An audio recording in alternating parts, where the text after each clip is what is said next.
Hey everybody, it's GauntletX and welcome back to some more Magic Arena. Today I'm going to be playing a sealed event of Alchemy Horizons Baldur's Gate, just getting a bit of practice in before the sealed play-in event this weekend. So without further ado, let's hop into this event and see what we bust open today.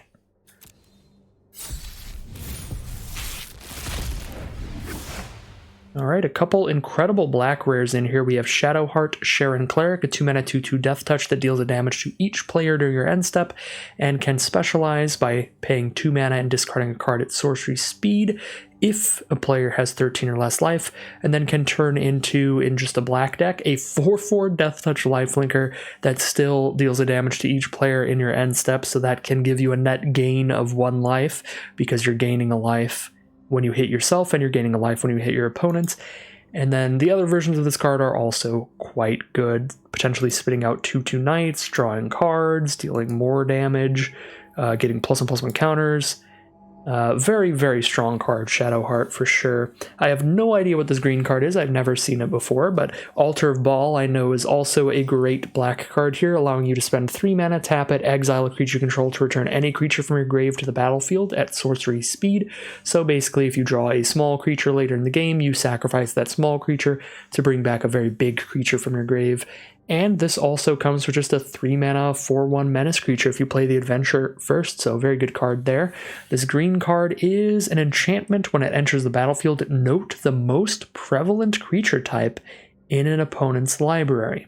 When favorite enemy enters the battlefield, target creature you control fights up to 1 creature you don't control, so it's immediately prey upon.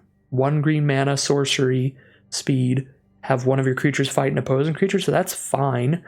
Whenever a creature an opponent controls of the noted type dies, put a +1/+1 counter on target creature you control. So most of the time, it's a prey upon that you might get 1 or 2 +1/+1 counters out of as the game progresses. Maybe whenever you kill a human or whenever you kill an elf, something like that. Very interesting card. I'll definitely play that if I end up in green. That seems fun for sure. But 1 mana, one of your creatures fights an opposing creature? With a little bit of upside, probably fine. Gorian is only going to be good if you have a lot of adventures, and you can mana fix this in pretty well since it is a 3 mana card. Thane Evokers is very good for a blue-red deck, but it is kind of a blue-red gold card here. 3 mana for a 1/1 with double team, so when it attacks, you get a copy of it into your hand the first time it attacks. And you conjure a lightning bolt into your hand and discard a card, and whenever you conjure one or more cards, you put a +1/+1 counter on it, which means immediately when you play it, it comes in as basically a 2/2, and then when you attack with it, you're conjuring a copy of it into your hand, so the first time it attacks, it's a 3/3, and then when you play the duplicate you just played, that will also conjure another lightning bolt and make your first Evokers a 4/4. This card is just sick for a blue-red deck. And then last but not least, we do have a situational board wipe, probably not any good in limited.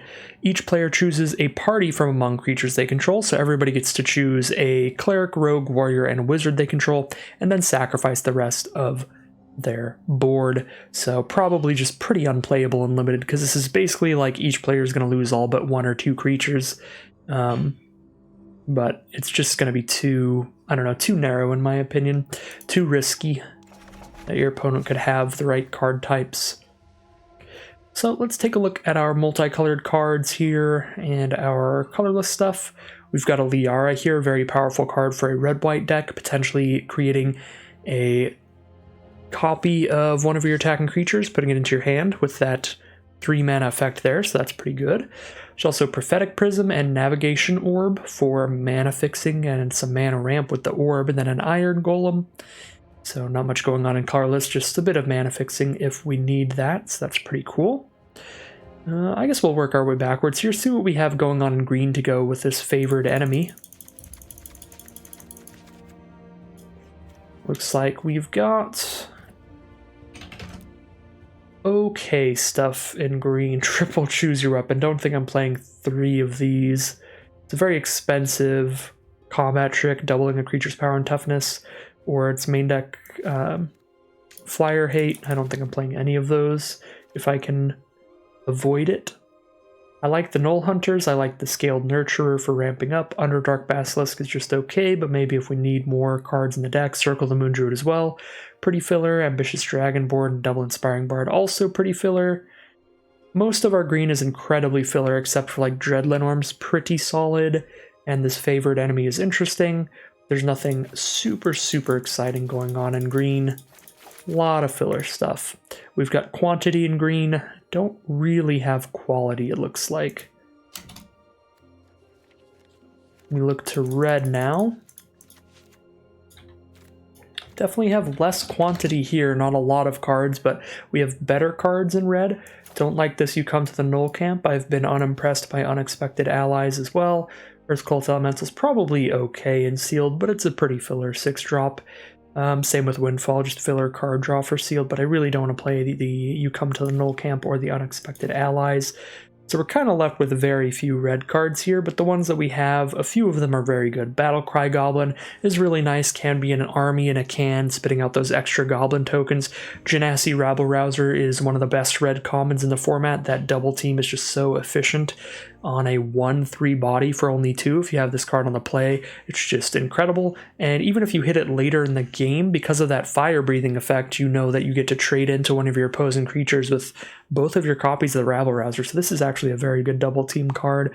And then Dragon's Fire is great removal. So that's some really good stuff in red at 2 mana. Just not a lot of great red cards. Then we have Warcaller, which is pretty good.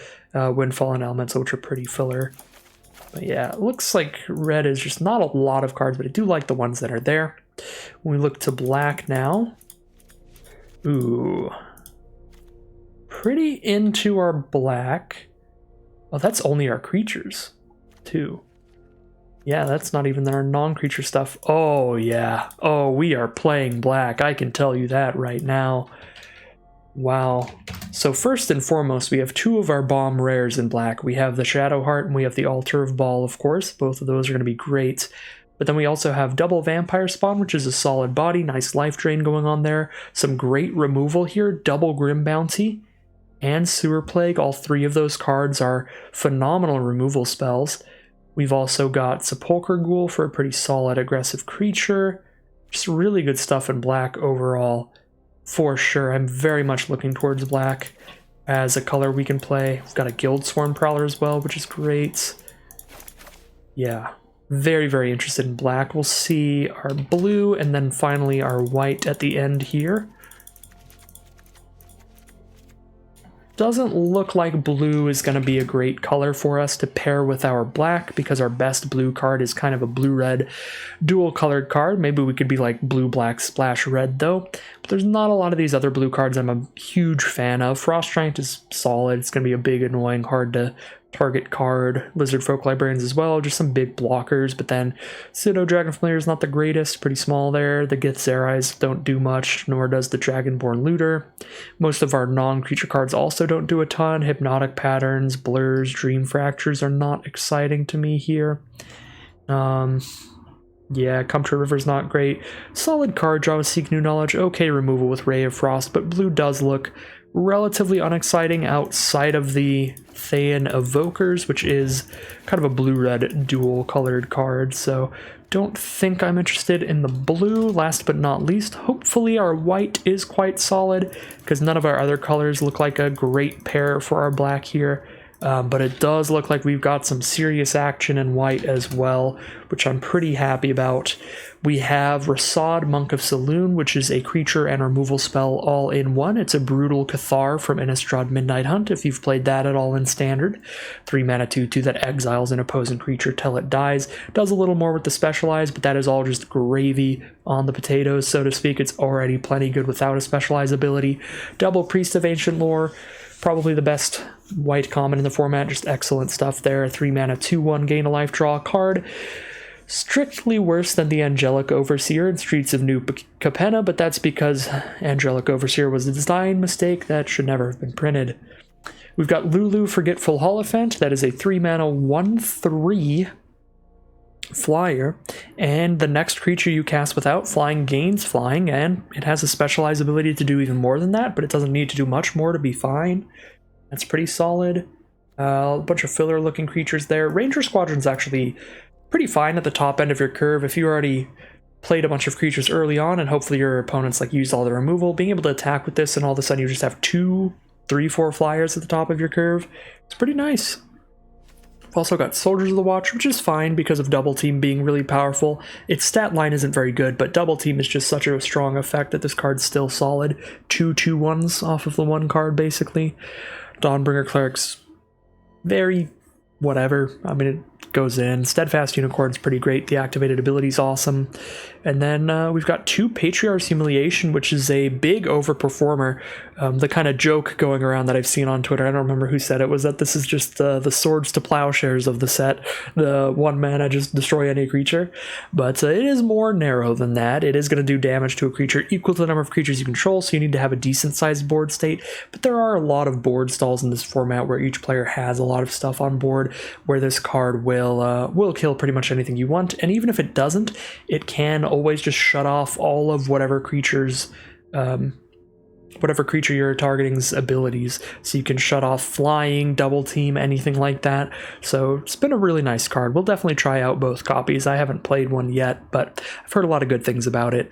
Then Guiding Bolt is probably fine and sealed. People are going to be playing big creatures. It's a slower kind of format, so 3 mana kill creature scry 2, pretty solid. Here's something on watch is fine if we're defensive. Stick Together I probably won't play, but maybe I'll try it out. I mean, we do have Clerics, Rogues, Warriors, and Wizards in our black-white. Got Clerics, we've got 3 of them. 1 Warrior. Guess we don't have any Rogues or Wizards. But we probably do in black. Those sound like black colors, so I don't know. Maybe we'll try Stick Together, but probably not. So let's go black-white here. We'll actually just throw all the white and black cards in the deck and then start cutting from there. Really like having a gate in white as well. I'm a big fan of these gates being able to help get on a mana flood, just drawing you a guaranteed non-land card later in the game, just one time. So big fan of that. Did we have any black or white uncommons to play? No, didn't have any black-white multicolored cards. We could play Prophetic Prism if we have a lot of double black and double white cards, but it's probably not going to be necessary for the deck. But we'll keep that in mind. Alright, so we have 52 cards in black and white. We need to start whittling that down. We get to cut 12 cards out of here. I'd like to go for pretty basic, pretty standard, like 15 to 17 creatures in this deck. So I'll start with that, cutting 4 creatures first. Probably going to play 17 creatures at most. Very much not a fan of Manticore, but our curve is going to be pretty weird if we cut too many like 4 mana and more cards. I think I'll keep Icewind Stalwart in the deck as our 4-drop. Generally, it doesn't do a ton, but we do have good synergies with this card. We can use this with our Priest of Ancient Lore to gain another life and draw another card. We can use this with our Vampire Spawn to drain our opponent a couple more life. So there's some fine things we can do with the Stalwart. I think I prefer it over the double Manticore. Just cut those right now. We're going to keep Ranger Squadron in just to have something at the top end of the curve because most of our creatures are so small. Then cut at least 2 more creatures here at this point, probably some 3 drops based on how our curve looks, unless we have a really bad 2-mana card. We don't really. All these 2-mana cards are fine. Celestial Unicorn probably doesn't do a lot, nor does Flaming Fist Officer. Those look like the most expendable of our 3-mana cards. Yep, we could just cut both of them here on the spot if we want. I think I will, and now we're down to 17 creatures. Yep. So now we can start cutting down on our non-creatures and then deciding where we really want to land, if we want to be the full 17 creatures aggro deck, or cut down to a more controlling deck with a lower creature count, higher non-creature count. We'll see. Patriarch's Humiliation definitely wants that creature count to be high, so that's a little awkward. Armor of Shadow is just kind of a combat trick, that's whatever. Thieves' Tools is interesting in Sealed because there are going to be a lot of board stalls. This can make sure we can keep chipping in for damage, but I think we have other ways to win in board stalls. We have bombs that kind of take over the game if it goes long, like Shadowheart and Altar of Baal both accomplish that goal, I think. I don't like this Sigil of Miracle very much, unless you are a dedicated self-mill deck. Beginning of combat, mill a card. When you do, if there are 4 more creatures in your grave, you can give a creature a +1/+1 counter and death touch till end of turn. That seems narrow. Let's cut those 3 already, just right now. Then the next cut gets a lot more choosy. I think I'm going to go for Eyes of the Beholder just because it's so expensive and we have other good removal, Double Grim Bounty, Sewer Plague. W, hear something on watch. Maybe we start cutting these, because again, we have so much other great removal. The Sewer Plague and Double Grim Bounty, these are our best 3 removal spells, but Guiding Bolt's pretty great. The Humiliations are solid. I think I'm going to cut these, hear something on watches, because they can only kill attacking creatures. They do double as little Anthem, like combat trick things. And now that we're down to 42 cards in the deck, now is where we can kind of cut creatures or non-creatures and see what we really want to do. So let's see what our card types look like for this stick together.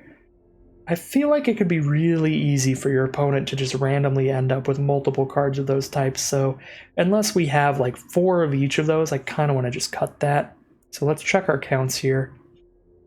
We've got 5 clerics. That's pretty good. 5 clerics, a rogue, and a warrior. Okay, that's not great.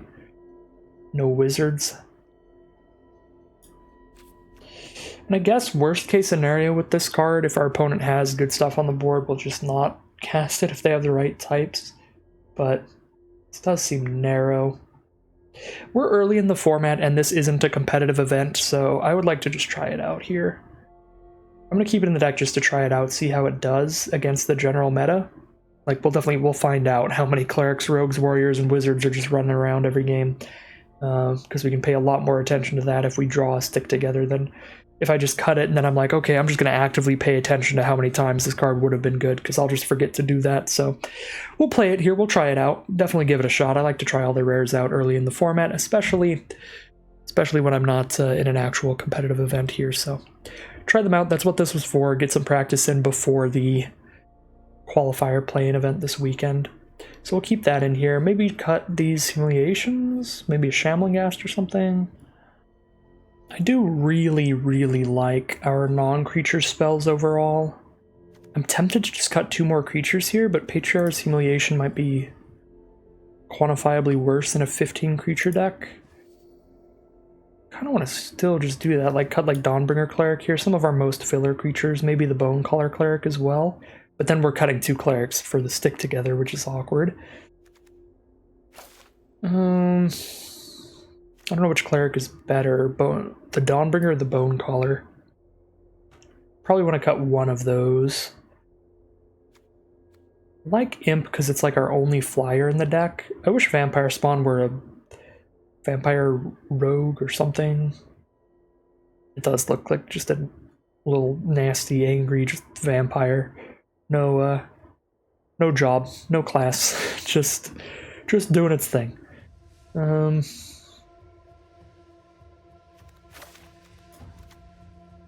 I think I'm gonna meet in the middle here. I'll run 1 Humiliation, and I'll run one of these 2 clerics. I'll go for the Bonecaller. Can bring back a Shadowheart if we're lucky. Or like a Lulu, something like that. I think this is going to be the deck. So here's a final look at the deck we'll be playing today. I did decide to cut another land at the last second to throw another Humiliation back in. Our curve is actually pretty low. We can go for a 16 land build here pretty easily, and I don't think I do that often enough. But yeah, we have just like a black-white good stuff deck, as most sealed decks tend to be, just whatever colors your best cards are in. A lot of excellent removal in the color pair: double Grim Bounty, Sewer Plague, Guiding Bolt, and double Patriarch's Humiliation to really deal with whatever our opponent's trying to do. We've got a couple bombs of our own, an Altar of Ball to turn all of our smaller creatures into our better creatures that have died early, and Shadowheart being another great bomb there. We also have a Stick Together we might be able to use as a Wrath. Not so sure how I feel about this card, but I do want to try it out, being a rare that could potentially be quite powerful. I want to get some experience with this card before I completely write it off, but I am concerned about potential matchups where our opponent has clerics, rogues, warriors, and wizards on board, because those creature types are pretty prevalent in the Baldur's Gate lore and in the Baldur's Gate draft format, so we'll see about that. We've got just some really, really solid value cards in the creatures, and then some filler ones for sure. Double Priest of Ancient Lore, great value there. Rasad being a removal spell on a creature. Soldiers of the Watch for that double team value. Icewind Stalwart to maybe get some more value off Priest of Ancient Lore or Vampire Spawn. Nefarious Imp is solid, just being a flyer, letting us fight over some board states, but also as our creatures are dying, we're scrying. If we flicker one with Icewind Stalwart, we'll scry. Lulu helps us get into the sky, get over cluttered up board states. Looks like a pretty fun deck overall. I'm very excited to see how this does as we head into the gameplay. Alright, here we are now, round 1 of this Baldur's Gate sealed. Unfortunate to have a mono black hand, but we're going to have to keep this mono black hand because it has both of our bomb rares, Shadowheart, Sharon Cleric, and Altar of Baal. So we're going to turn 2 Shadowheart, turn 3 get a 4/1 Menacing Skeleton into play tapped. And if we hit a white source, we'll really just be off to the races after that. So Shadowheart is coming down, putting pressure on both players' life totals. Get this game rolling pretty quickly. Opponent has started with a forest, so they're on a green deck. Green-black from our opponent. Green-black has some self-mill and reanimator kind of cards.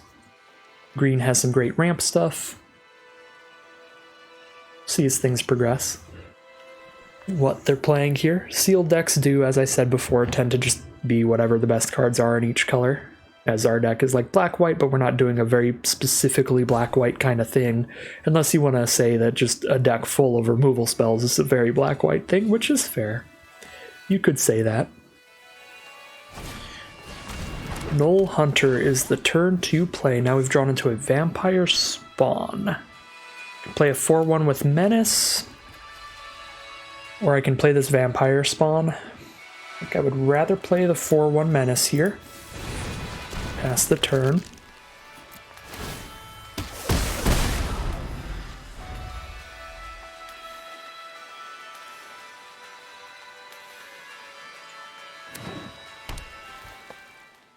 No attacks from our opponent, no plays turn 3 so far. But they are still in their second main phase. They could drop something down here. We are going to band together to kill my 4/1 Menace. Sad time. Like the 2/3 here, I also like the Flyer. They're both pretty good. Guess I'll go for the Flyer first. It's more likely to get more damage in, start getting them low enough to potentially reach that 13 life total we need to flip Shadowheart. Really start finishing this game. They have 5 cards in hand and 4 mana up. See what they want to do here.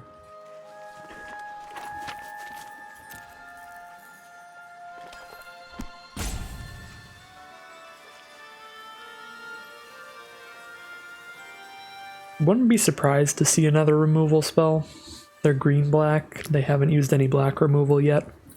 They might just like Grim Bounty Shadowheart here or something. Maybe even just Grim Bounty the Nefarious Imp. Nope, just going to ramp up. Follow the Tracks is going to conjure a gate of their choice onto the board. Let's choose the black gate. So that's going to ramp them up some mana here. Alright, get this Imp in there. Get the Vampire Spawn down and pass the turn. Now they are low enough on life total for the Shadowheart to flip. Which will probably flip to the white version, because these white cards are not doing anything in hand, so... Get a 4/4 Death Touch and start spitting out 2/2 Knights every end step. Every one of our end steps, I should say. Yeah, it definitely seems worth it to me. I guess I could go for the lifelink version, but I think the Knights are better for us right now.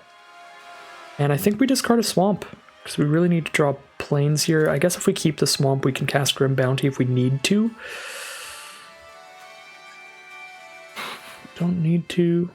Oh wait, no, what am I on about? If I'm flipping to the white version, I have to discard a white card, so we'll discard Humiliation to flip here.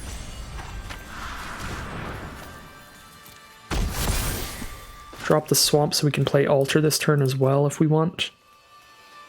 I should think we do. Oh, that thing has reach. We don't get to get in here. Yeah, we'll have to Grim Bounty that next turn then. But Altar of Baal is actually... Now that's nuts with a white version of Shadowheart, because we're going to have all these 2/2 tokens that we could choose to exile to return other creatures from grave to the battlefield if anything dies. Ooh, well I'm glad I didn't Grim Bounty yet, because Ancient Bronze Dragon is 100% must kill. That would spit a bunch of +1/+1 counters onto their board state. Now we have the treasure token for Patriarch's Humiliation. Get the Drider off the board and attack all here. Yeah, straight up attack all because we're about to get another Knight token in the end step to block this Null Hunter if we need to.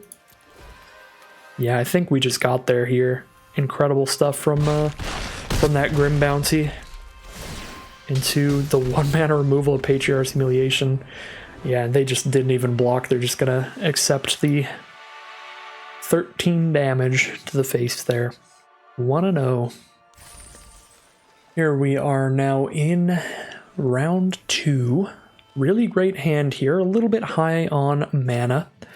But we've got Guildsworn Prowler into Priest of Ancient Lore, and if our opponent never wants to block our Prowler, and we really need to draw a card at some point, we can just sacrifice the Prowler to the Ghoul, which is nice. See, I like Prowler into Priest of Ancient Lore for the start.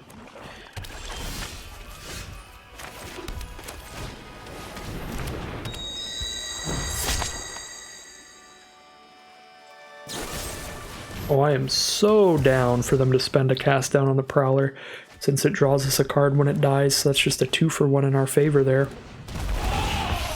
Lulu from our opponent, so their next creature is going to come in with flying. We don't have any removal here, nor do we have a flyer big enough to block Lulu. So I just play Priest of Ancient Lore to dig towards removal, because their next creature is probably going to be an even bigger flyer. Still no removal yet, just a mountain of creatures. That's okay for now. Ooh, Flying Celestial Unicorn is concerning, especially because Lulu can turn into this white version if they specialize that way, which will gain them life every time they attack with 2 flyers, which will keep making that Celestial Unicorn bigger. So we still don't have any card draw. It's concerning. And I have to just try to outrace the Unicorn.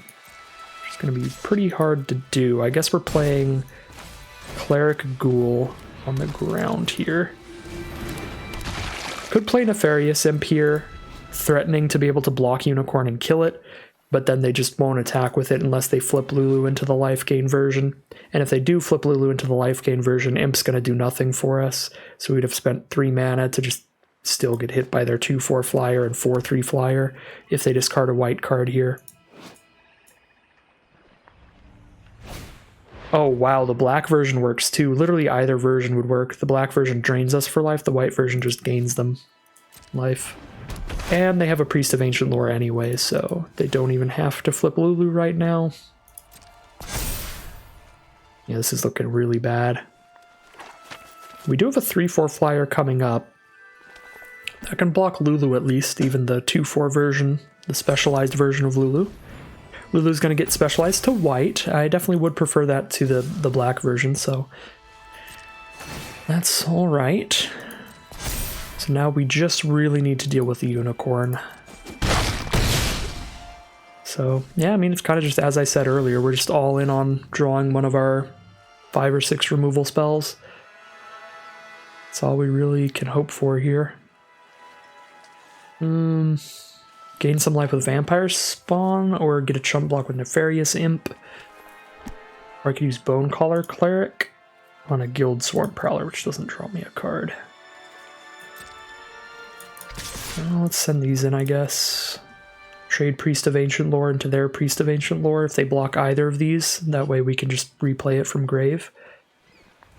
We might even be so down bad for removal that we sacrifice Priest of Ancient Lore just to bring it back with the Cleric here. Is that really where we're at right now?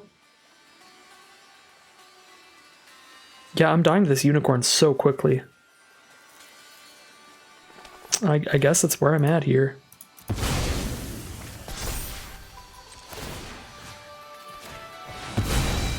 Just gain a life, draw a card. Just digging for that removal. Now we have Stalwart to gain another life, draw another card. Alright, into combat here. Swing everybody. Oh, it's like they know we have a Stalwart in hand. Kind of have to take that trade. 6, 7, 8, 9, 10. I go to 4 life if I don't. Well, Stalwart's not drawing us a card anymore, but I guess even if it did, we're dying in the sky if we just cast Stalwart.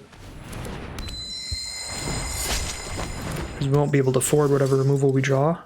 There's another Priest. Now we can play Priest and a flying chump blocker. Great draw.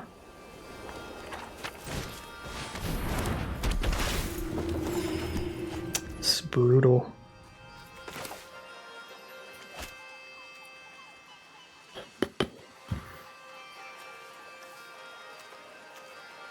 Guess we could draw a Wrath effect as our biggest ouch. Do I drain them for 2? I go to 9 life if I do that, then I take 9. I can't do that. Vampire Spawn, I just die. So I have to play Nefarious Imp to chump block the Unicorn. To survive one more turn. Yeah, removal doesn't save us anymore. We need the Wrath. And we kill everything except their Guildsworn Prowler with the Wrath. Then I guess we just take lethal from a Guildsworn Prowler. I don't think we have any outs at this point, and we just needed to draw removal in like the first half of our deck. And we did not find it.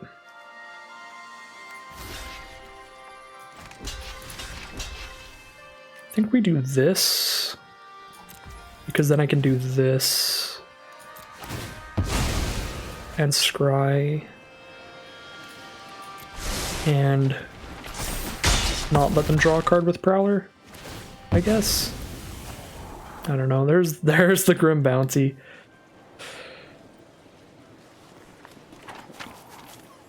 We're at 5 life. It might be enough. Be it 6, 7. Because of the treasure token, basically 8 mana. So 4 mana for Grim Bounty, 4 mana for something else. We can play Grim Bounty and Vampire Spawn to gain some life. That would survive us a turn if they don't have a great follow-up play here. That's a pretty good one. That might be enough. 3 power on the board. That's almost definitely enough. 5 more power on the board out of nowhere.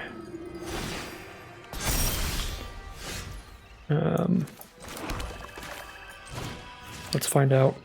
I haven't done the math, but whatever. We're at 7. Block 2 things. Take 4. Yeah, we survive. 1 more turn.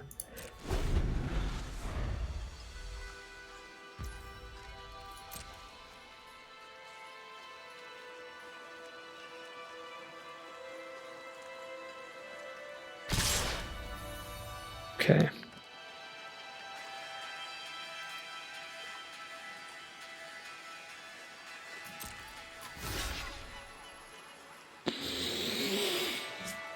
Do we kill the Prowler now to kill 2 of their creatures this turn?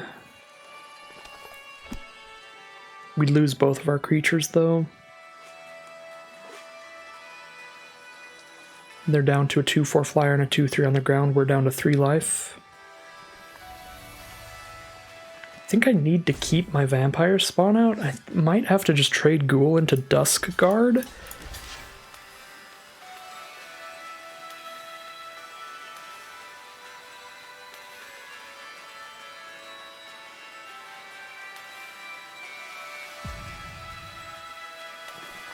Really does not feel great.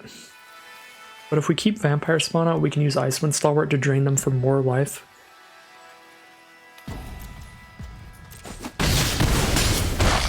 And then maybe we get to Ranger Squadron the turn after that. Ooh, Patriarch's Humiliation's huge. That can kill the Prowler without letting them draw a card. Or it can just kill their flyer, but if we get a Squadron out, we don't need to kill the flyer. So we could actually go Squadron Humiliation right now.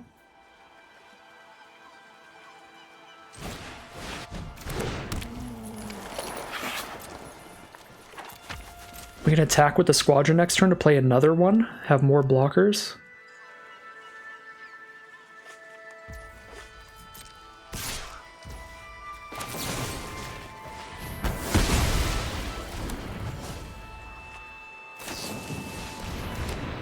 Wow. Grim Wanderer's solid there, but Vampire Spawn's incredible here. We have the mana to play Vampire Spawn and the Ranger Squadron we're going to create here. Thanks to our treasure token. Could be gearing up for a big stabilize here. Try to turn things around. We're both playing on the top, so it could go either way, but it's no longer just like we definitely die. It's actually turning into like it can go either way. It's like a real game here.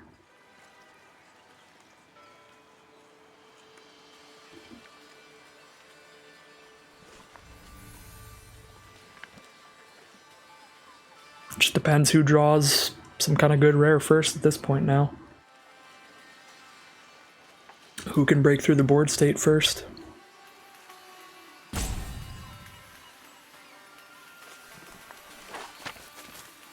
Miles ahead of where I thought we'd be able to get to here. I thought we were just dying to this unicorn. Waiting on removal that long.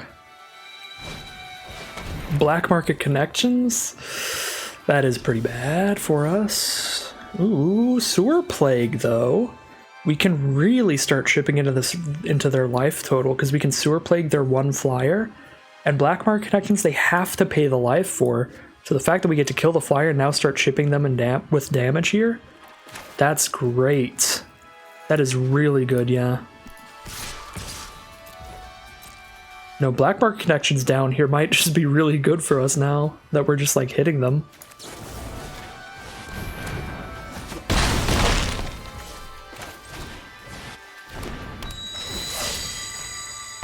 Because they have to pay at least one life each turn. This is not a May ability. It's like, yeah, we have to worry about getting overrun by them drawing extra cards every turn or creating extra 3/2s every turn, but we're now hitting them for 6 in the sky each turn, and we vampire spawn again. They're down to 9, and they're going to have to keep paying at least 1 life. Yeah, they just scoop them up. Writing's on the wall there. We're hitting them down to 3 life, and then they have to pay 1 in their upkeep. They're over it. They're gone. 2-0. Big comeback there in round 2. Here we are now in round 3, another pretty great hand. We have a Priest of Ancient Lore or Rasad or Altar of Baal to play turn 3. We'll just follow up with all the other cards after that. Double Priest of Ancient Lore. Must be nice. Open up double Priest of Ancient Lore in the sealed pool. Draw both in hand. Opponent starts with Prophetic Prism. Got a Lulu as well. We've just got our mountain of 3 mana cards to play. Mono black from our opponent so far, but Prophetic Prism can solve that problem, and it's going to be Monk of the Open Hand into Sepulchre Ghoul. Definitely drop down a Priest of Ancient Lore here, so we have a blocker we're very fine trading into their board. Just block the Sepulchre Ghoul, and then they'll have to sack the Monk if they want the Ghoul to stay.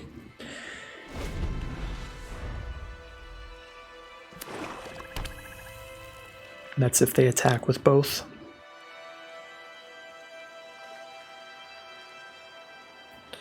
Definitely love having Rasad here as a backup plan.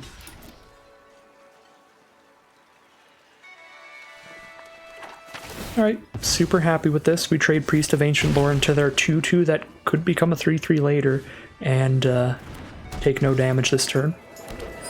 So very good for us. Skullport Merchant is not very good for us. That is a very good card. They can sacrifice treasures and creatures to draw a card for 2 mana. And they did double spell this turn, so we essentially traded our Priest of Ancient Lore into a 3/3, because Monk would have been a 3/3. Since they cast 2 spells that turn. So we only have the mana to cast 1 thing. What is that thing going to be? Just another Priest of Ancient Lore to block these 2/2s? It kind of feels like it, but we could also just play a Vampire Spawn. That can't block the Sepulchre Ghoul as well, but it can block the Paladin, keep that from attacking us. Drain them for some life. I think I would rather just play another Priest of Ancient Lore here. Honestly. Because just shoving this in front of Sepulchre Ghoul is so good when they go for an attack with like all 3 creatures. So then it's like, yeah, we're trading it into one of your attackers and taking 2 less, or 4 less damage instead of just 2 less damage. Because yeah, if we played Vampire Spawn here, we drain them for life when it enters the battlefield, but then they would just only attack with the Ghoul, and we would just take 4. Because we don't want to trade Vampire Spawn into their 2/2.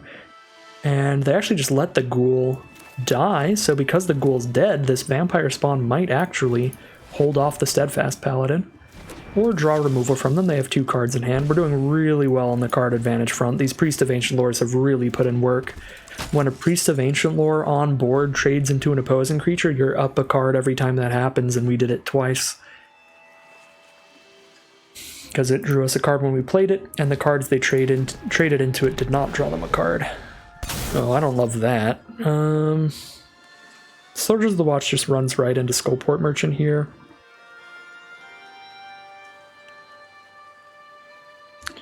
So we don't really get the double team going on. I guess I can exile Merchant with Rasad, but I really don't like them getting Merchant back, getting another treasure off of it.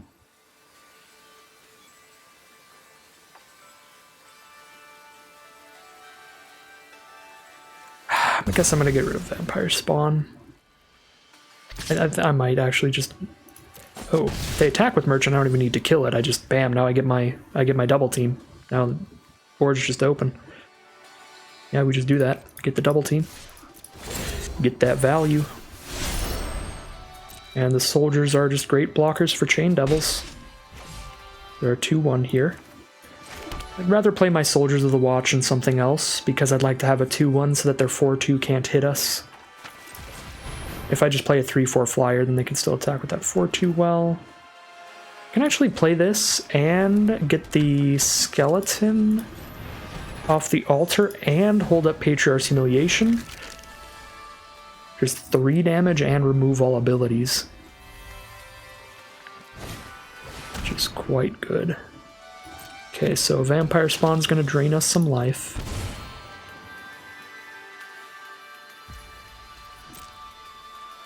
Head to combat, easy peasy trade. They try to do some kind of combat trick. We've got Humiliation. There's no tricks here. If I want a Humiliation their 3 toughness creature, I have to do it right now.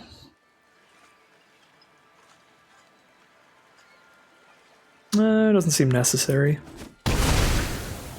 Can hold on to this Humiliation.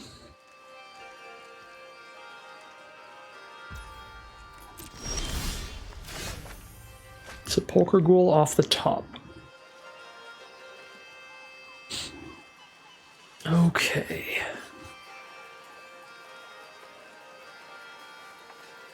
I think I want to play... I could play Ghoul and Lulu and hold up Humiliation and ruin... Well, then I could kill the Merchant, not ruin the Merchant. And then the Menace creature can get in. I like going aggro here. And we'll play Lulu first. Because if we play Lulu first, Ghoul's in the sky.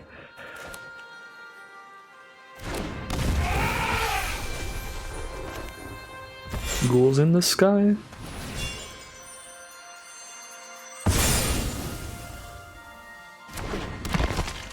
I suppose if I try to Humiliation the Merchant, they can kill one of my creatures in response, and I don't kill it here. So it's safer to just kill the spawn if the main thing I'm concerned about is hitting him. But then if they don't have removal in hand, it'd have to be 2 mana removal. It has to be 2 mana removal. I think I can just kill Merchant. Yeah, I was going to say, then if they don't have removal in hand, they'll just sacrifice Vampire Spawn in response to our Humiliation, which is also kind of bad for us.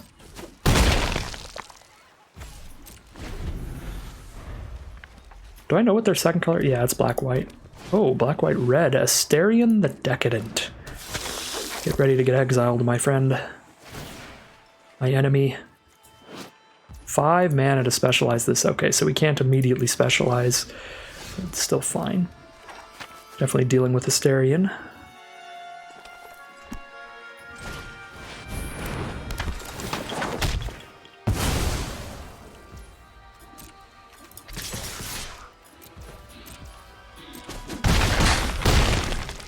Guess we get the altar out. Could have specialized Lulu, but I don't think it's worth discarding either of these, and our opponent has scooped them up. It's going to be 3-0 for this really nice white-black sealed deck. Here we are now in round 4 with another banger of an opening hand, Shadowheart on turn 2. And a Boneclaw Cleric to bring it back, and we might actually cast a stick together this game. We'll see how things line up. Opponent is on the play here, and they start off with a Steadfast Unicorn. That's pretty threatening.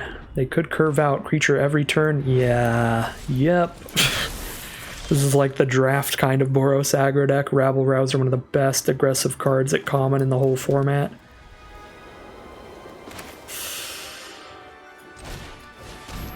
Things are already looking scary for us. Thank goodness that is a shaman. That doesn't count as one of the stick-together creature types. Got the Dragon's Fire to follow up the 1-2 curve. Alright, Vampire Spawn, hold off some damage, will ya? My friend, give us the time to hit 2 more lands to get to the stick-together. We are certainly on the back foot. Their aggro is popping off. They need to double pump to hit us here. Well, to kill our spawn here. Use improvised weaponry. Alright, well, still digging removal out of their hand. Still 1-for-1 trade. Does make our Stalwart quite a bit worse here, but it's still a 3-3 on this board. I would rather just play a 3-3 than drop a Grim Bounty on a Rabble Rouser. Especially since this 3-3 can survive a stick together since it is a warrior. So if we do just like top deck of planes, stick together could be a one-sided board wipe.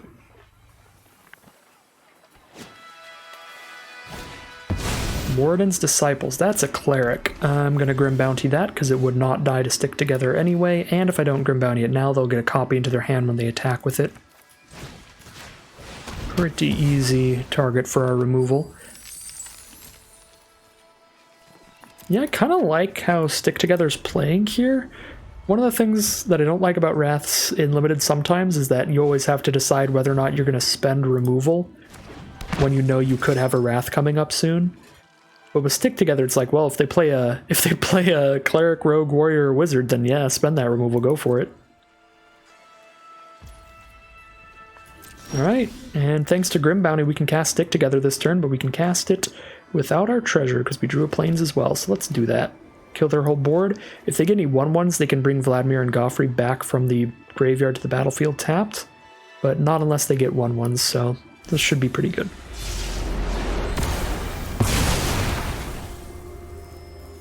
Nice 3-for-1 there. I guess if they do get a 1/1, we can kill it. We can do 1 damage with Patriarch's Humiliation.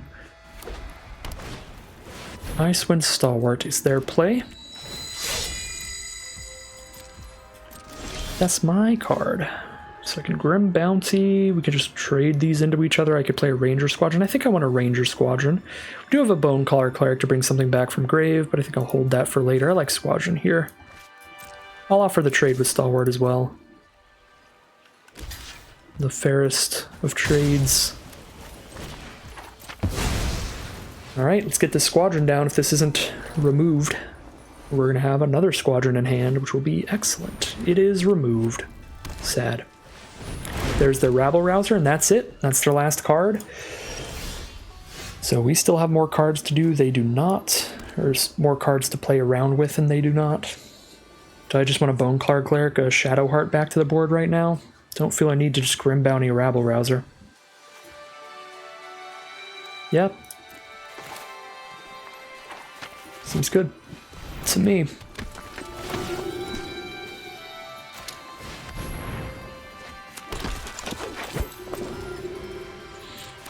then if we hit another land, we're flipping this thing to whichever version we hit.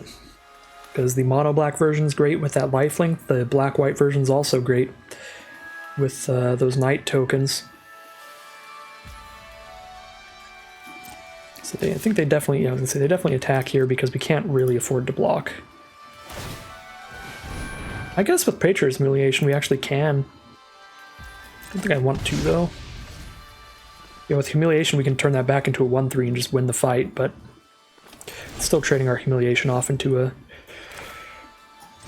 just kind of whatever creature. So Priest of Ancient Lore is excellent, and we draw Swamp. We'll discard that, get lifelink, and should absolutely take over the game here.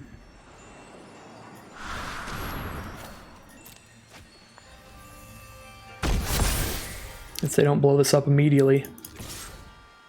Just close things out pretty much instantaneously. Alright, they do have the removal. Pretty good.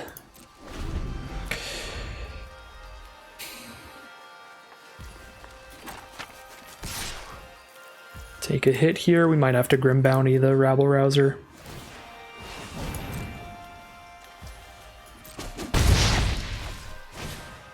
Reckless Barbarian, 2/2 that sacks for 2 mana. It's fine. Another Priest of Ancient Lore, come on down, my friend. Come on down.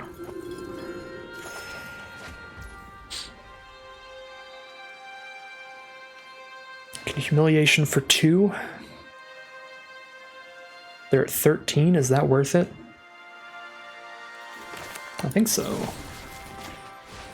We still have a Grim Bounty if we need to use it. This Rabble Rouser can hit us for 3 a turn maximum. We can hit them for 4 a turn, so this puts the board state in our position. We're winning the race. We already have the higher life total, and we're hitting for more damage each turn if they attack with Rabble Rouser, so worst case scenario, they hold it to block.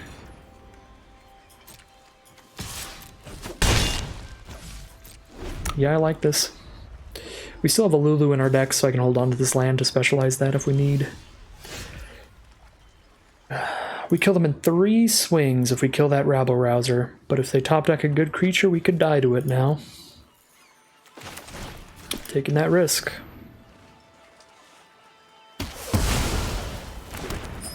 Three-turn clock.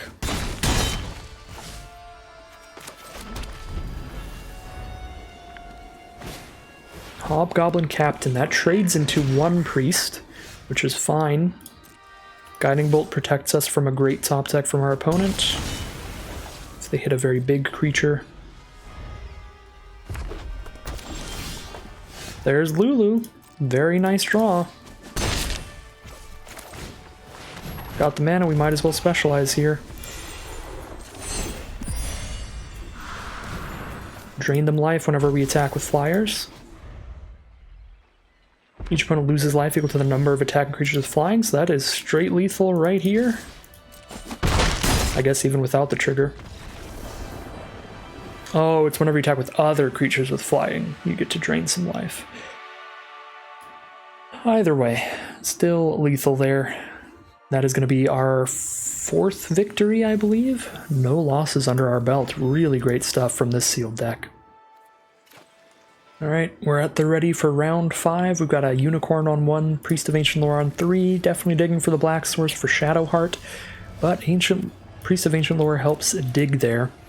And we've got moderately solid start without black mana. And there we go, now we have a beautiful start, because we draw that swamp, and now we are curving out with a 1-drop into a 2-drop into a 3-drop. The board state cannot be stopped.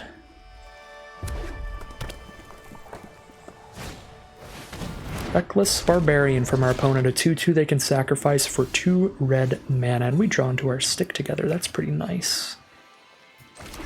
Don't have any tricks here to get in, so we just play a priest and pass.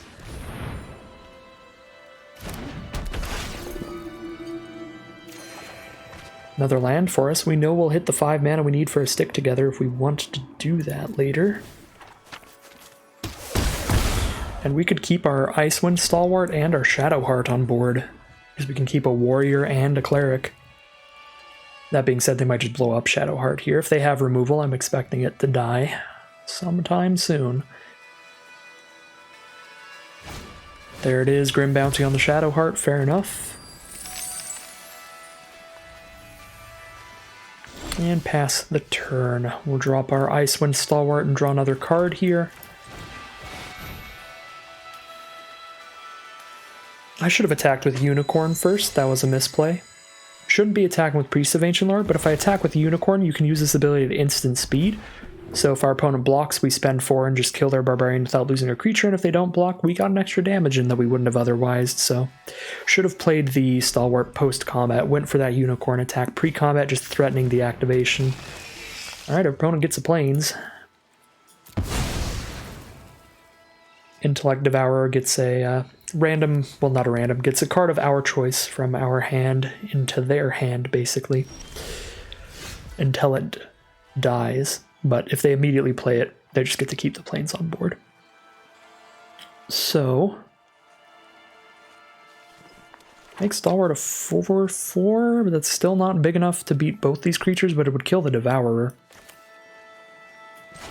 If that's what they want to do here, is just double block. I could stick together. I lose Unicorn and stick together. They lose Barbarian Devourer. That doesn't seem like a particularly good trade to me. I think just Vigilance the Stalwart in, trade it into Devourer if they want to double block.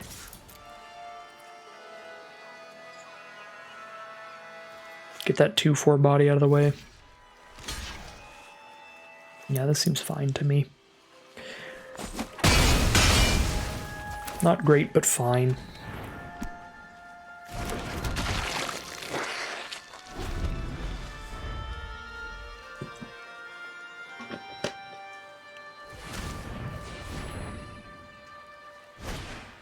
Sepulchre Ghoul from our opponent. And Vampire Spawn. Well, now we might be wanting to stick together pretty soon. Much as I love the Unicorn, it's looking like its ability's not really going to get us anywhere now. We get a 2/3, 3/2, and 2/2. Still going to wait here. It's not like our opponent is hitting us very hard right now. But stick together might be coming down soon.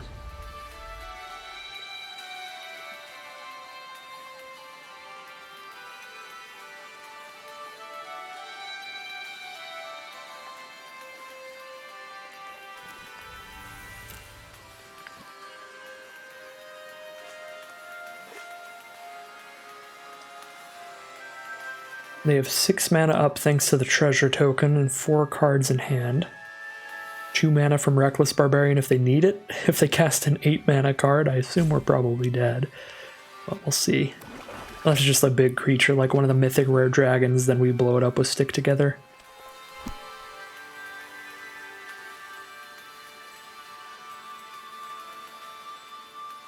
Feel pretty safe here. We're kind of just staring each other down for now, I think.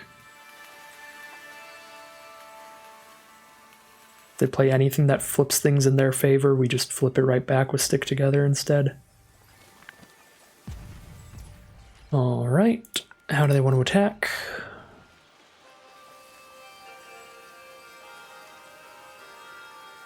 Sen and Ghoul, I think I block with Ghast.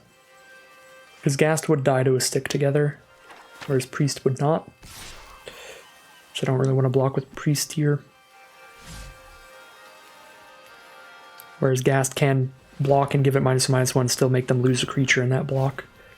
Wand of Orcus. That is a very big problem. We need to make sure they never hit us with anything that is equipped with that. Well, now what? Do I stick together just so they don't have creatures on board anymore? Ooh, Bonecaller Cleric? We can Icewind Stalwart with that. We can Shadowheart with that.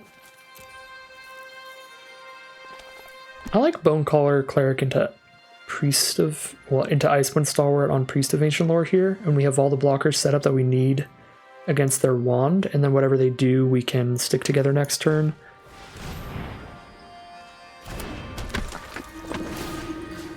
And we'll have 2 creatures left behind after the stick together now, because we'll have a warrior and a cleric.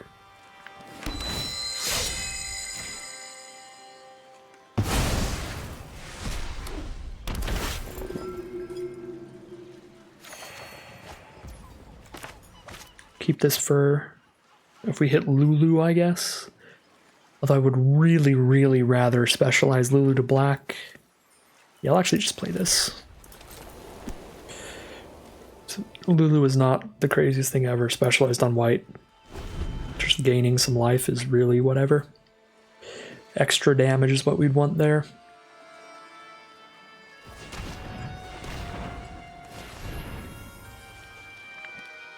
So we'll just keep playing lands down for now to be able to double spell. Unless we hit more swamps, we might hold one of those in hand. Alright, Wand of Orcus is getting slapped on. That's Death Touch, right? Yeah, Death Touch. Whenever it attacks or blocks. And if it hits us, they get zombies equal to the amount of damage they dealt to us.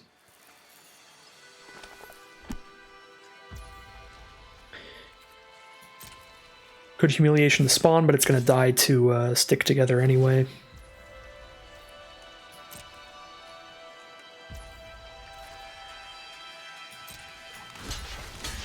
So I guess we do this, since these are going to die to the Wrath.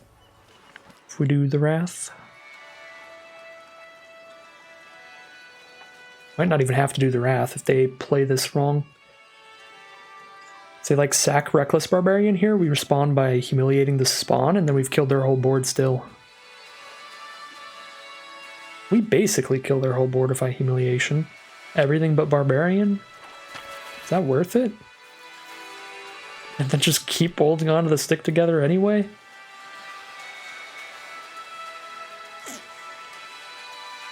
This feels weird, but I'm just gonna humiliate. I'm just never gonna cast stick together. Oh yeah, they can sack the spawn to the ghoul. Okay, that was really bad. Got very focused in on sacking Barbarian as their option there. That was dumb. That was a bad play. Ooh, to kill a Karlach. But Karlach specializes from their graveyard for 6 and comes back with haste. So 1, 2, 3, 4, 5, 6. They have the mana to play with haste, but they need 3 mana to equip it again.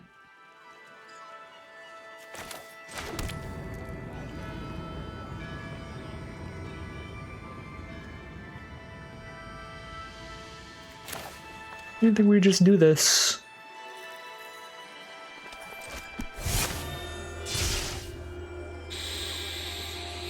Really shouldn't have played Humiliation. That was really bad, because then Humiliation could have killed Karlach, so it wouldn't be able to specialize from grave, because it would just have no abilities, because it perpetually loses them all, so it still has none in the grave. That was a big misplay.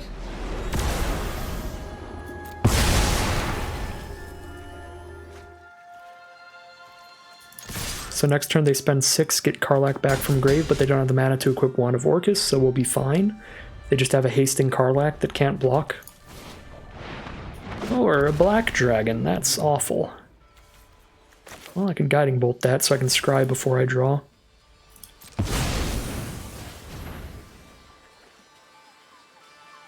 They seriously have the 1 mana indestructible off their treasure token. Wow. Still scry. These are bad. Well, none of our plays, maybe none of our plays would have mattered, because if they get a hit off with Wand of Orcus with Black Dragon, we die, we lose. And had I played the other way, where I didn't play Humiliation, I would have humiliated this, so it could never come back from their grave. Which means we'd be at, basically at this the same position, but they wouldn't have this. They wouldn't have Karlach. So if I played what I think would have been all the right lines, we would still be stuck here against a Black Dragon with a wand. What's our cheapest removal?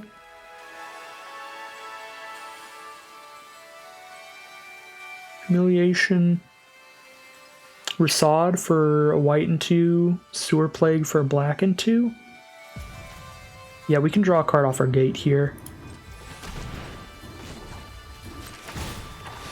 It might be a removal. Oh my god, yes. Oh my god, what a what a draw. Oh, what a hit. That's incredible. That being said, if Rasad ever dies, they get a Black Dragon back and kill another creature when it enters the battlefield. What an excellent seek off the gate to the Citadel.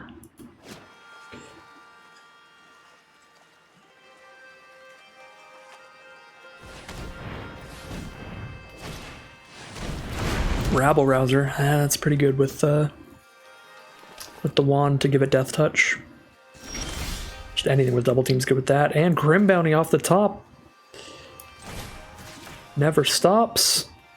Just all goodies. All day. Costs 5 mana to specialize. I could specialize and discard Lulu so that if they kill Rasad, they just get a 1/1. And we hit for 6 by doing that. And if they don't draw a creature, that kills them in 2 attacks. Yeah, let's do it. Specialize white. They're dead in 2 attacks, and if they kill Rasad, they just get a 1/1 back instead of a black dragon back.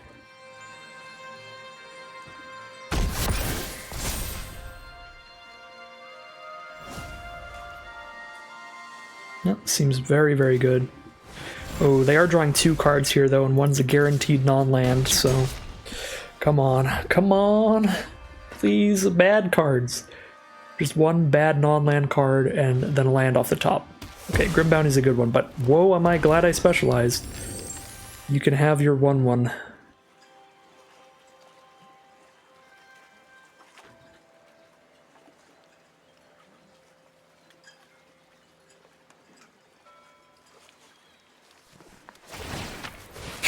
Even on a 1/1, the wand hitting us once is bad. Makes a 2/2.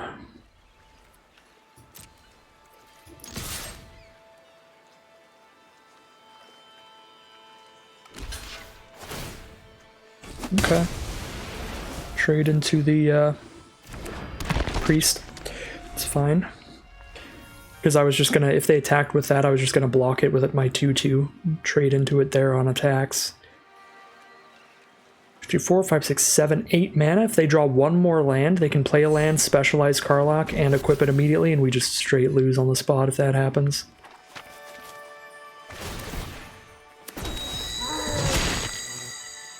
Sack a creature if they do draw 2 cards, and each opponent loses 2.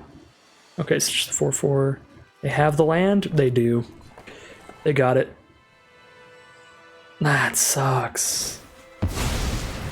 Yeah. So we lost because we used our patrician early. Because this would have had no abilities if we did not... We did not punt earlier and cast Humiliation against the ghoul. Yeah, if I take this hit...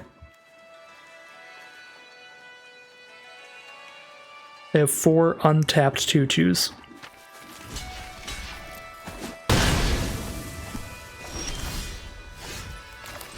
Priest is really good at top deck. Our deck is trying really hard to win us this game. After the punts from us. From me, I shouldn't bring you all into that. They're my punts.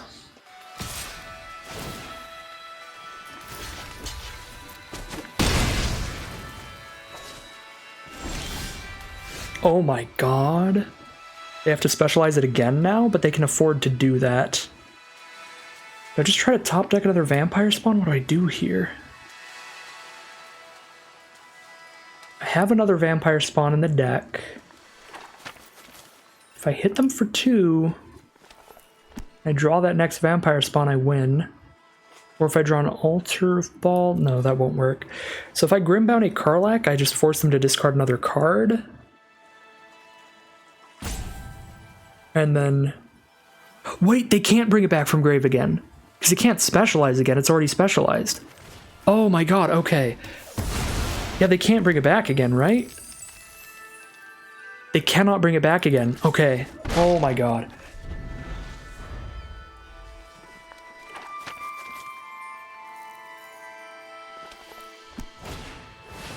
Servok the Usurper, that can't get haste, can it? If it can, we're mega dead. But we can't attack into it either. It's a 3/3, so we're going to have to just block it. If they hit a red card, they get to give it Menace, and then we can't even block. This is bad. This is bad again. Things are once again very bad. Yeah.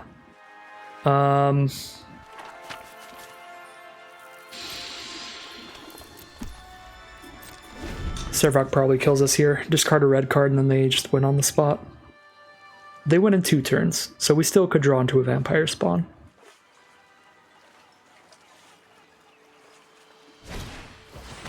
Rabble Rouser. If their next card is not also red, I probably would have just discarded the Rabble Rouser to get Menace. Because that guarantees like 10 2/2s. Because it's going to get +7/+0, and it'll be a 4/4 at face value. So it'll be 11 2/2s if they flip to the Menace version. They don't flip at all. I guess they don't know what our card in hand is, so this plays better against like instant speed removal from us. But I'd 100% went for the greed. Just like, I'm gonna get 11 2/2s, I don't care. Goodbye, Rabble Rouser. No. I mean, this is fair enough. We earned this loss.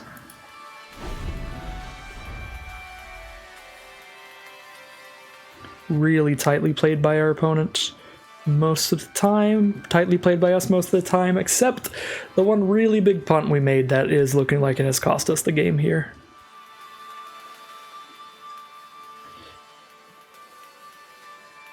Because obviously if they never had the ability to bring Karlach back, we wouldn't have had to use our Grim Bounty earlier, and we would still have it for Servok to get that final 2 damage with our Vampire spawn. Specialized to black, no red card in hand there then. And we get hit for like 1,000,000, but we survive barely, right? Does Servok only give other creatures? Well, it's any creature you control. I guess they spread it out, so again, playing around instant speed removal, so we can't just kill Servok and stop their thing. Oh my god, we did not earn this victory. We did not earn this victory. There is no justice in this world. I feel grimy. Jesus Christ. That's awful. But we're 5-0. Sometimes you just stumble into it and you just get there. 5-0, 1,600 gems. And 3 packs guaranteed under lock. If we win one more game, we're going to get all of our gems back out of this event. So, great record here, but wow. That punt probably should have cost us that game. We had a pretty great lineup of draws for most of the late game there. Alright, here we are now, round 6. Very happy with this hand on the play. Guildsworn Prowler to get things rolling. Multiple removal spells to back it up. Although we really don't need to clear a path for the Prowler at all. It just kind of... It sends in, and if it ever trades, you're just happy with that. You draw a card in the process. Sepulchre Ghoul. Alright, let's just trade.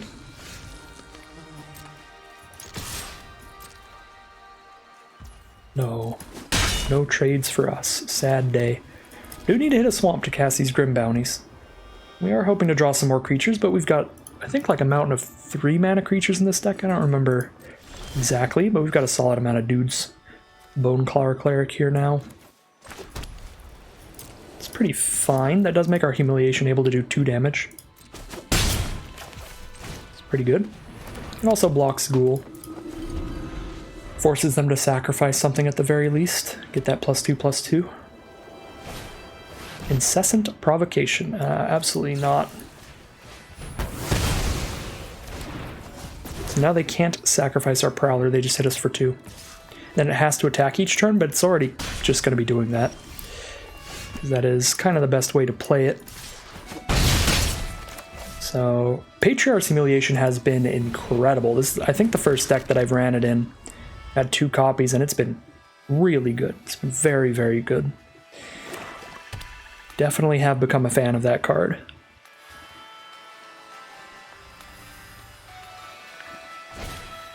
Minimus Containment. We now have a treasure token instead of a skeleton token. There's a Liara of the Flaming Fist. If we don't kill her pretty quickly, she can double team another one of their creatures. I'm cool with any trades on board here.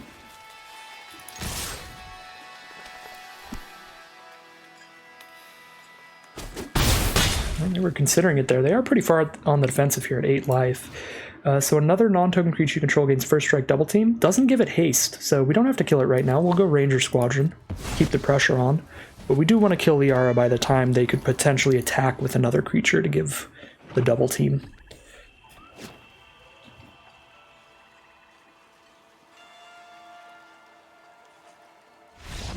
And just scoop them up pretty quick.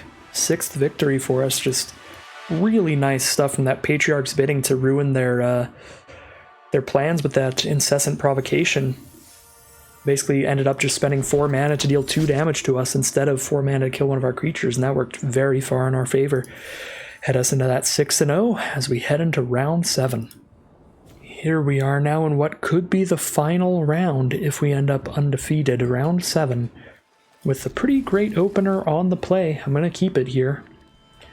No early game action, nothing on turn 1 or 2, but very solid stuff from turn 3 onwards. Priest of Ancient Lore with the Stalwart to blink it. A lot of removal in hand. Opponents on black and green. They do have a Horde Robber to play on turn 2, which is quite a solid play because it can attack into a Priest of Ancient Lore without any fear. I'm kind of tempted to just play Vampire Spawn to keep them off of their treasure tokens, because I really don't want them to be able to just get a treasure token every turn for a little bit here. Play a 5-drop early, like an early Owlbear could be... I guess it wouldn't be devastating against this hand because we have such removal, but it would still be very good. Okay, this is an easy block. If I trade for a removal spell, fine. This could be the +3/+3 trample, I guess. That would be the worst one for me, because they'd still get their treasure token.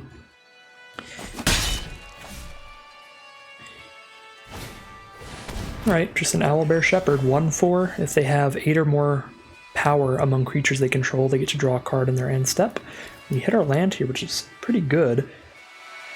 I think I play Priest of Ancient Lore still, even though I could play Stalwart, because I want to wait till Stalwart has a Priest on board to flicker.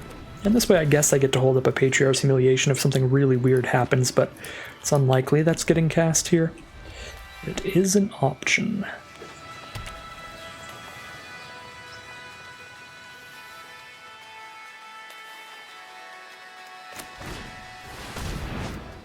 Follow the tracks. So opponent is definitely ramping up. They're going to have some very big plays. Hopefully we can just stack up some good big removal like Grim Bounty for later in the game here. They could attack both and hit us for 1 if they want. Just block Robber with Spawn. Take 1 damage. I guess I could kill Horde Robber with Patriarch's Humiliation, actually. Or Owlbear Shepherd, but then they get a treasure. Probably better to kill the Shepherd, but I also don't want them to have a treasure token this turn.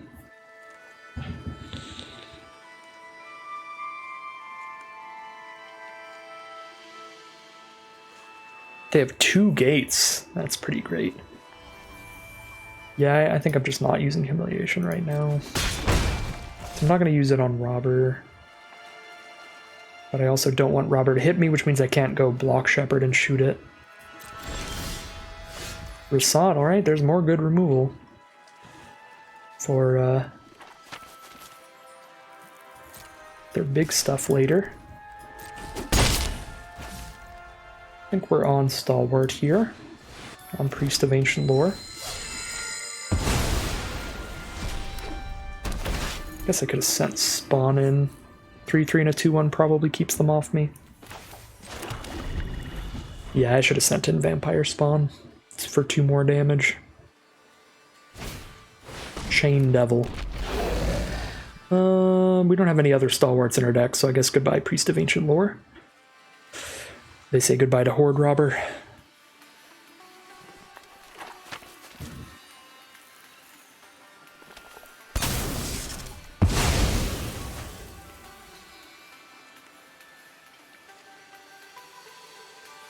So we don't have to worry about them hitting us for any treasure anymore, so we could just humiliate this Chain Devil for real cheap and then get in with everybody else.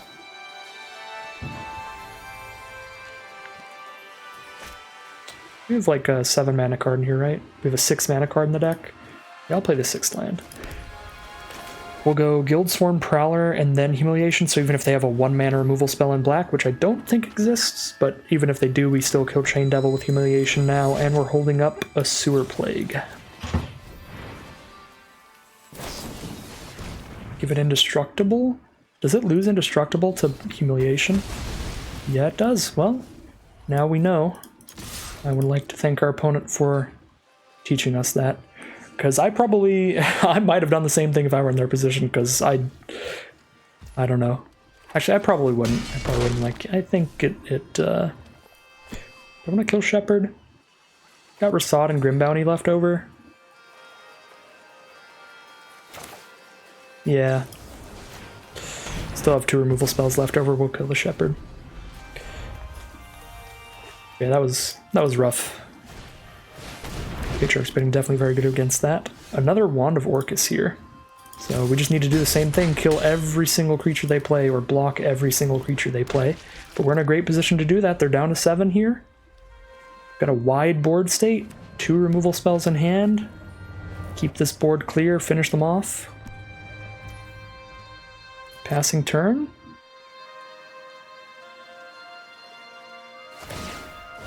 Alright, tap out to Seek, that's it. That's 7 damage on board, that's just lethal. We've just got them. And that is going to be a 7-0 run out of this sealed draft, as good as you can possibly do. Really great stuff from this deck. We just opened really well. 2 of our colors were just miles ahead of our others, so it was a pretty easy sealed deck to decide what the best colors were. And not a particularly difficult one to build either, because, I mean, if you look at our other black cards, they're all pretty clearly cuts, at least to me. The white cards, like maybe we could have had here something or Dawnbringer Cleric over some other stuff in deck, but I'm really happy with how everything in the deck performed. This was just a great sealed event overall. Super, super happy with this one. Even happy with the stick together. That worked super solidly. I think I would play it if I had the same sealed pool in a competitive event. Now that I have some experience with it, I'd put it in the deck. It can be good in the right position. Yeah, literally, I think every single card in the deck we drew, and it did something great. Obviously made one pretty glaring misplay, but we still won that round because this deck was just so good, and we drew quite well on that in that match. Yeah, real happy with these Patriarch's Humiliations. My first time really using this card a lot, and it was a banger. This card was the Stone Cold Nuts. Instant speed removal is just quite good in this format, even if it isn't big enough to kill whatever you're targeting. Being able to shut off abilities out of nowhere is quite good as well. That was great. Then obviously Grim Bounty, Sewer Plague, we knew those were good. Guiding Bolt we only got to cast once, and it was countered by them giving their creature indestructible, but it still scryed too, so it was fine. But it's probably the weakest of all the removal we put in this deck. Our creatures were all pretty phenomenal. Even Icewind Stalwart with double Priest of Ancient Lore was getting there. It even, I think it did a Vampire Spawn once, which was fine. Yeah. Really great event, not much more to say. Real good stuff from all these cards, and we're going to claim that prize, get tons of stuff out of this event. Really good stuff. But that is going to end today's video. As always, at the end of the videos, I'd like to thank you all for watching and let you know if you want to see some more videos like this, make sure to like, comment, and subscribe. That'll help the YouTube algorithm know to send you some more of these videos in your recommended feeds. And once again, thank you all very much for watching, and I'll see you again soon for some more Magic Arena.